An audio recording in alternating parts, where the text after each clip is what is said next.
So the takeaway is really key.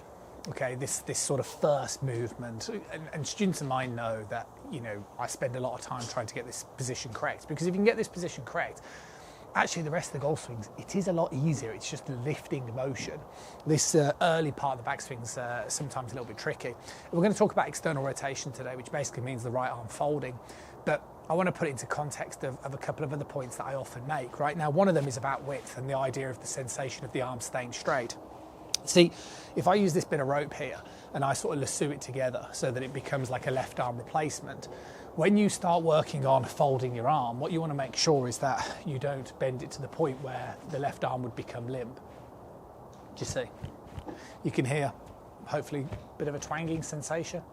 So although we're going to be working on folding the arm, you still need to make sure that you're applying enough force in that right hand to push the left arm out. And the second thing I am going to use is the Gravity One trainer, because it illustrates the first move absolutely key. I'll get set up. The extensional part's going to be on my lead hip. As I take the club back, I'm going to grab another alignment stick here and use this as the target line.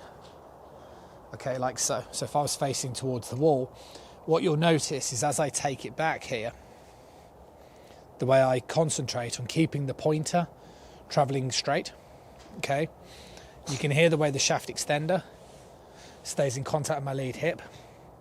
And then what will start to happen is as I get back to hip high, can you see the way that the club shaft goes through my laces, or the extensional part goes through the laces?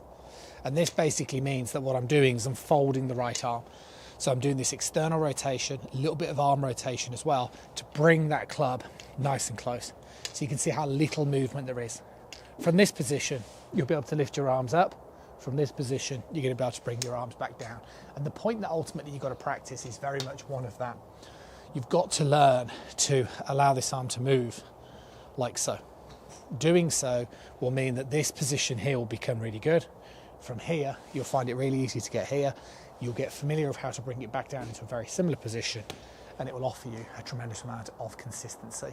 So do it, you know, as I've done there. You've got the opportunity with a gravity trainer or a shaft extender, and just get that feeling of when you go back to hip high, that club shaft should be pretty much through that lace line. And if you can do that, you're going to be in a really good position to just lift your arms and drop the club on the back of the ball.